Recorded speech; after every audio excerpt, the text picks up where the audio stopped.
Bonjour chers jeunes du Carmel, j'espère que vous allez bien.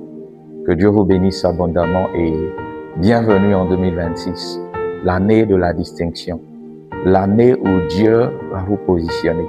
Mais avant toute chose, je voudrais vous dire, gardez-vous d'oublier votre Dieu. Gardez-vous d'oublier là où Dieu vous a sorti. Parce que assurément, Dieu va vous envoyer dans des sphères que vous n'imaginez pas. Ceci étant, je ferme la parenthèse. Je suis content de vous retrouver parce que cette année, nous allons travailler à grandir. Dieu va nous accorder le pouvoir défricher un champ nouveau. Je vous souhaite mes vœux les meilleurs en vous disant que Dieu vous bénisse, que Dieu vous protège, que sa paix soit sur vous et que sa face puisse louer sur vous, afin que dans tous les domaines de votre vie, on puisse reconnaître que la main de Dieu est sur votre vie. Que Dieu vous bénisse abondamment. Cette année, nous allons grandir. Je peux vous l'assurer. Pas parce que nous allons faire beaucoup d'efforts, mais parce que nous sommes dans une saison de moisson. Et je crois que nous allons grandir. En fin d'année 2026, nous serons au minimum 120 jeunes élus. Et ensemble, nous allons travailler pour y arriver. La première des choses que nous allons faire, c'est déjà de prendre contact avec des jeunes non chrétiens. C'est-à-dire aller les évangéliser, aller leur parler de Jésus. Et l'une des clés essentielles qu'on va utiliser, c'est le défi de l'évangélisation par l'amitié. Chacun de nous va faire du corps à corps avec quelqu'un qui ne connaît pas Christ. Je ne dis pas d'aller chercher vos amis qui vont dans d'autres églises, non. Il y a tellement de jeunes qui ont besoin de rencontrer Christ aujourd'hui dans la zone où nous sommes.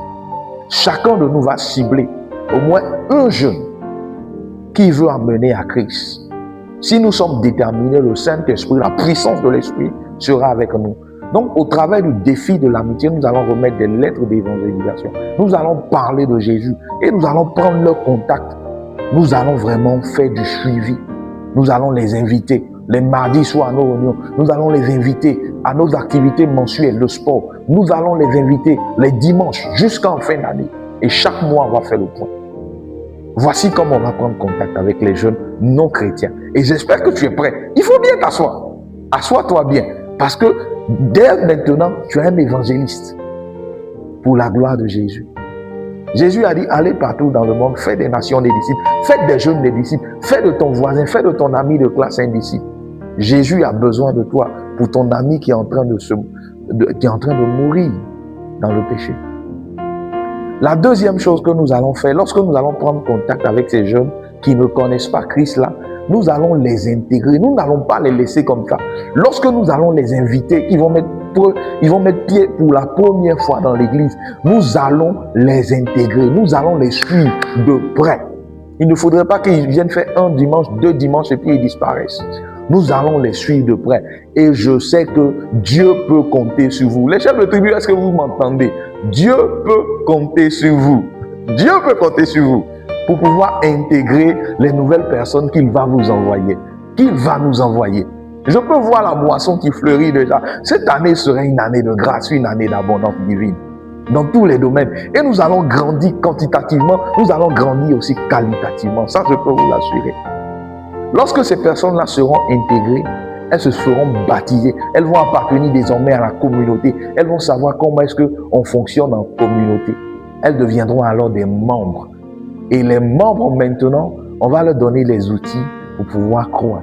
On va leur donner des outils de formation sur les bases de la vie chrétienne, d'abord. Et ensuite, on va parler de tout ce qui est aspect professionnel, tout ce qui est mariage, tout ce qui est guérison intérieure. Parce qu'assurément, Jésus veut guérir beaucoup de cœurs cette année. Cette année, Dieu veut que les gens se positionnent pour le mariage. Et c'est pourquoi il va donner du travail. Il va donner des promotions là où il n'y avait pas encore de promotion. Et ensemble, nous allons grandir avec Jésus. Et lorsque nous serons en train de grandir avec Jésus, dans notre marche avec lui, nous allons maintenant découvrir nos talents. Ce à quoi Dieu nous a appelés. Tu n'es pas trop jeune pour servir Dieu. Au-delà du service général qui consiste au ministère du sol, ça veut dire nettoyer l'église. Oui, c'est notre travail de base en tant que lévite. Merci de dire Amen. Donc c'est notre travail de base. Nous allons au-delà de ça découvrir nos talents. Peut-être que Dieu a mis en toi un don de la danse, comme David a dansé devant l'Arche de l'Alliance. Peut-être qu'il a mis en toi un don pour pouvoir chanter, un don pour pouvoir parler. On aura des activités telles que l'oratoire pour l'éloquence. On aura des activités de formation sur les instruments de musique et sur beaucoup d'autres choses pour pouvoir permettre à chaque jeune d'exprimer le talent que Dieu a mis en lui. Mais et vous savez dans quoi est-ce que tout cela va s'inscrire? Tout cela va s'inscrire dans une vie qui honore Dieu. Tout cela va s'inscrire dans une vie de consécration véritable. Parce que si tout ça ne s'inscrit pas dedans, tout ce qu'on vient de citer, c'est vain. Alors, jeune, décide en cette année 2026 que Dieu soit ta priorité. Que ton corps soit consacré totalement à Dieu. Que tes lèvres, que tes yeux ne passent pas tout le temps sur les réseaux sociaux, mais qu'ils soient consacrés à chercher Dieu dans la prière, dans l'adoration. Nous aurons nos worship time, mais nous allons aussi t'encourager à pouvoir préparer les cultes de dimanche. Alors mon ami, est-ce que tu es prêt? Que Dieu te bénisse. Comme on veut y arriver, on va changer la façon de s'organiser. On va s'organiser désormais en tribus, comme les 12 tribus d'Israël. Parce que le 12, en fait, est le symbole d'un cycle, est le symbole de croissance, est le symbole de multiplication. Voilà pourquoi nous voulons nous organiser comme ça. Nous allons commencer avec des groupes. Les chefs de tribu sont déjà là, ils se connaissent pendant que je parle, ils se connaissent. Il y a une même derrière la caméra. Que Dieu te bénisse. Miss Azer, c'est ça. Que Dieu te bénisse. Alors, on va s'organiser en tribus.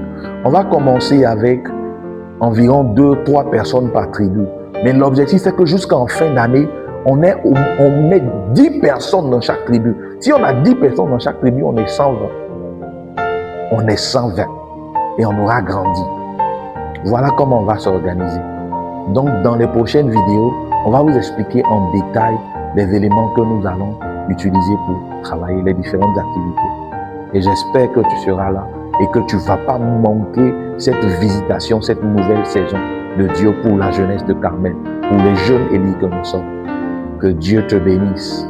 Et n'oublie pas, peu importe ce que tu as vécu, tu as de la valeur aux yeux de Dieu et tu es le bienvenu. Pour toi qui nous écoutes pour la première fois, nous sommes situés à la Riviera Palmeraie, les Rosiers, programme 5, tout juste à côté de l'école Michel Yakis, à côté de Bonprix en allant au niveau de Bellecote. Alors, n'hésite pas à nous rejoindre. Que Dieu te bénisse. Bonne arrivée dans ta nouvelle famille. Merci beaucoup, mon ami.